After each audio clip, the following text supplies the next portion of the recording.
Vamos lá. Doutora, por que a doença retorna quando os médicos falam que a pessoa está curada e, de repente, aparece em outro lugar? Então, gente, diagnóstico de um câncer no início é assustador, né? E no início, o que tem que ser feito? Diagnóstico de câncer, biópsia para saber o tipo, subtipo, estadiamento para saber se o câncer é localizado ou se tem algum sinal de metástase. Depois disso, ou até mesmo, aliás, depois desse diagnóstico e estadiamento, faz-se tratamento definitivo, quer seja a cirurgia, quer seja a quimioterapia, quer seja a cirurgia seguida de quimio, radioterapia, existem vários protocolos disponíveis. Porém, isso não garante a cura. Por isso que os oncologistas recomendam que, após o tratamento do câncer ser finalizado, o paciente ou a paciente fique em acompanhamento por, no mínimo, 5 anos, tá? E para câncer de mama do tipo hormonal, 5 anos é pouco, né? Quando a gente fala de câncer de mama do tipo hormonal, no mínimo 15 a 20 anos, é isso mesmo. Então, para a gente falar que uma pessoa está curada de um câncer, a gente vai levar no mínimo 5 anos.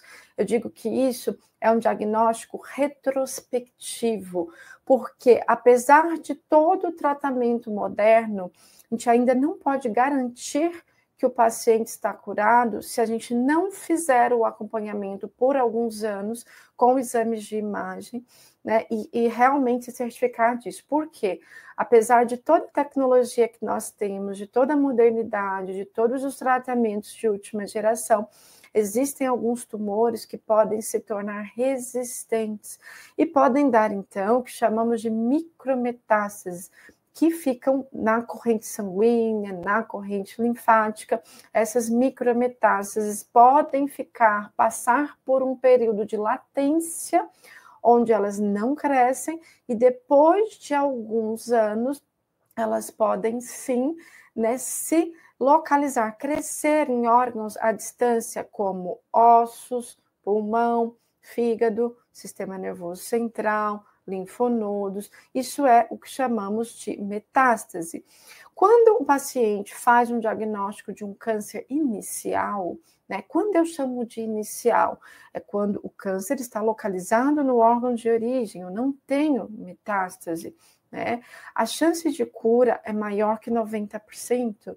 Quando esse câncer tem metástases linfonodais, ou seja, não tem metástase à distância, mas tem metástases em linfáticos regionais, eu já tenho, então, micrometástases caminhando na corrente linfática. A chance de cura, desculpem, baixa um pouco, em torno de 75%, 80%. Eu tenho, então, que, infelizmente, mesmo pacientes com diagnósticos iniciais, aproximadamente 30% dos pacientes podem ter a recidiva do câncer. Eu vou reler a pergunta para ver se ficou claro para vocês. Eu gosto sempre de passar dados claros e eu gosto de saber se o que eu estou dizendo vocês estão entendendo. Peço que vocês que estão gostando do conteúdo deixem um like, se inscrevam no canal se ainda não estão inscritos, ativem o sininho de notificações para vocês ficarem sabendo quando que vai ter conteúdo novo aqui no canal. A gente tem conteúdo novo várias vezes por semana. Compartilhem e contem para mim se vocês conseguiram entender, mas eu vou reler a pergunta só para ficar bem claro, porque é uma pergunta extremamente importante. Doutora, por que a doença retorna quando os médicos falam que a pessoa está curada? Então vamos lá, o médico só pode dizer que a pessoa está curada depois de no mínimo 5 anos de acompanhamento, tá? Antes disso, o médico diz que a paciente ou o paciente está em remissão. O que eu digo aos meus pacientes não está aparecendo nada fisicamente, clinicamente, não está aparecendo nada no exame de sangue, não está aparecendo nada nos exames de imagem, sinta-se curada, mas eu só posso confirmar essa cura após anos de acompanhamento, e quando eu falo de câncer de mama, no mínimo 15 anos, tá? E aí eu acho que vocês conseguiram entender né? Por que que de repente pode retornar em outro lugar? Não significa que todos os tumores vão retornar, não significa que dizer que o câncer não tem cura, né? Muitos cânceres diagnosticados no início têm cura, sim. Então, o câncer já é uma doença curável quando diagnosticada de forma inicial, né?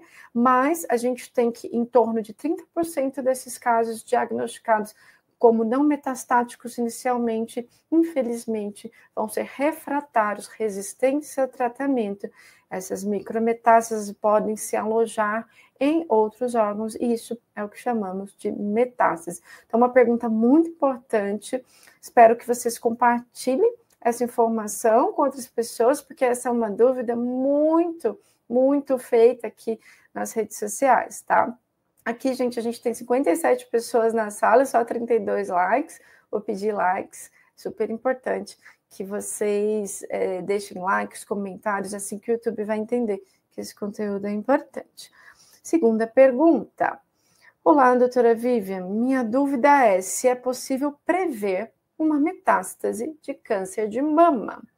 Se existem exames que mostram que a paciente ainda está com sinais de metástase antes dela se instalar de fato. E por que não repetimos a quimioterapia como prevenção após o término da hormonioterapia ou tipo 10 anos de tratamento? Muito boa essa pergunta e tem tudo a ver com a primeira pergunta. Então, é possível prever uma metástase de câncer de mama? Ainda não. Existem já tecnologias em desenvolvimento que chamamos de células tumorais circulantes, que já são utilizadas em pesquisa clínica, mas não estão ainda comercialmente disponíveis aqui no Brasil para câncer de mama. Então, ainda não. Essa live está sendo feita, né, ao vivo no dia 24 de setembro de 2024. Então, eu sempre gosto de falar a data, porque pode ser que alguém veja essa live daqui a alguns anos.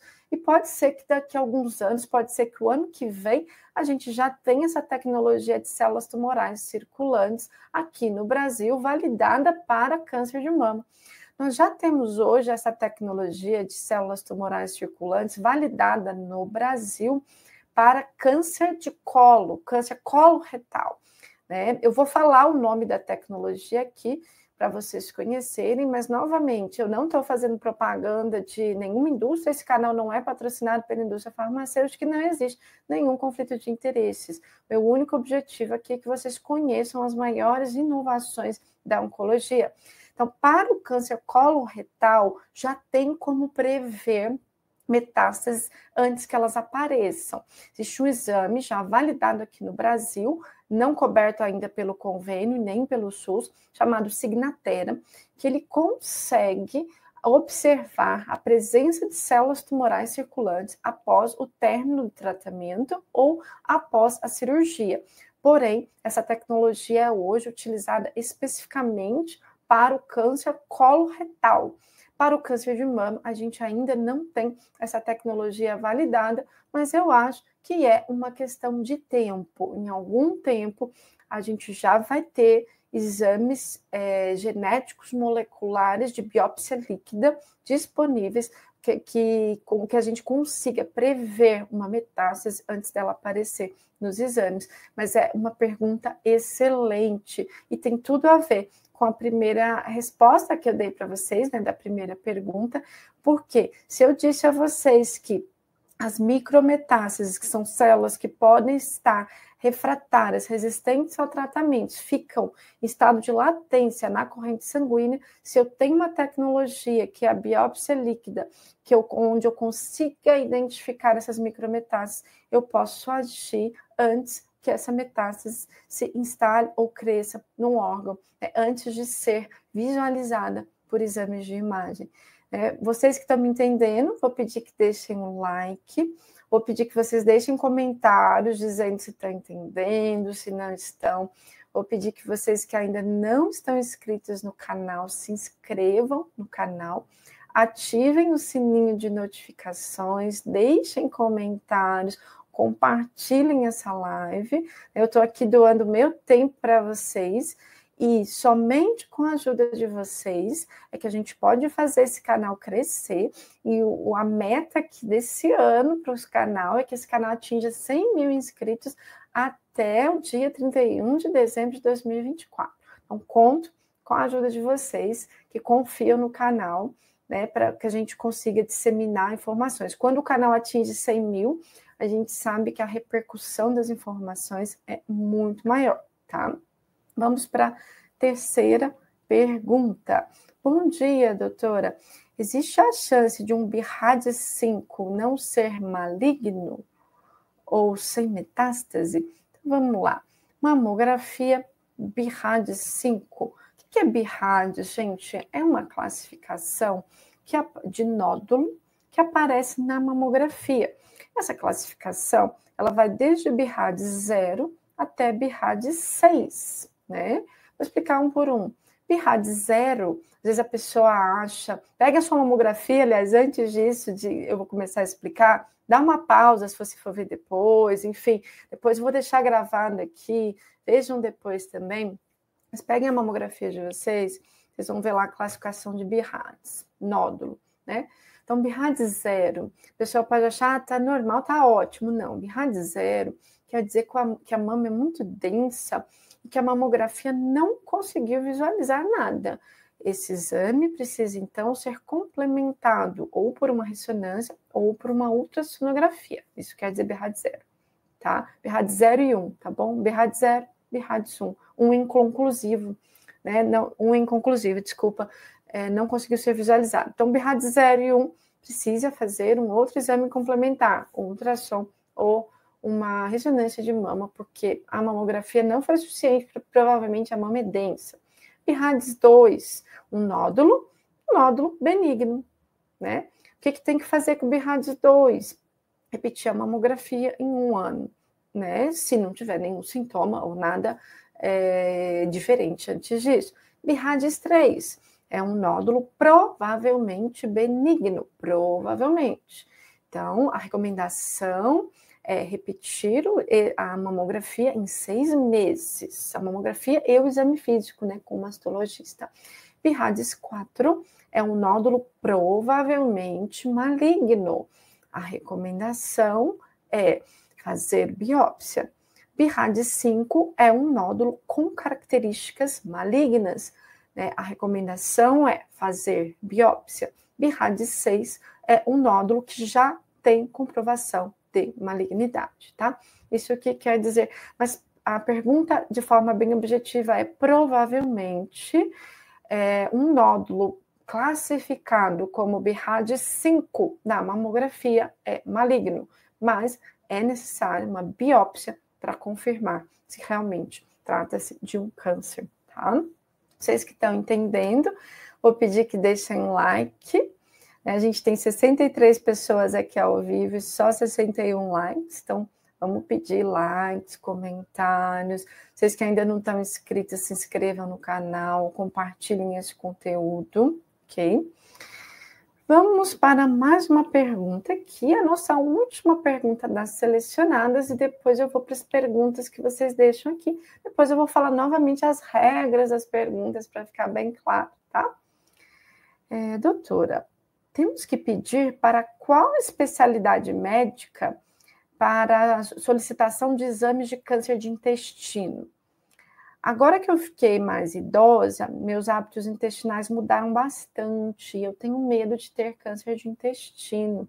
Isso é uma pergunta muito importante, porque, infelizmente, nós estamos vendo cada vez mais casos de câncer de intestino, câncer coloretal, principalmente em pessoas jovens com menos de 50 anos.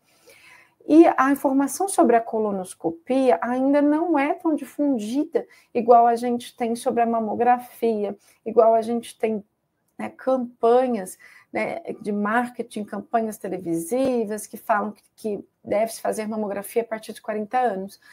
Com a colonoscopia a gente ainda não tem, e eu peço a ajuda de vocês para a gente propagar essas informações. Então, todas as pessoas com mais de 45 anos, né, a partir de 45 anos, precisam fazer uma colonoscopia. A colonoscopia, então, é recomendada para todas as pessoas acima de 45 anos, mesmo que não tenham nenhum sintoma sugestivo de câncer de intestino. É hoje considerado um exame preventivo que previne o câncer de intestino e é o único exame que pode, então, diagnosticar de forma precoce um câncer coloretal, remover pólipos que podem se transformar em câncer com o passar do tempo, e é o único exame eficaz, então, para o diagnóstico precoce, e isso comprovadamente reduz mortalidade no câncer.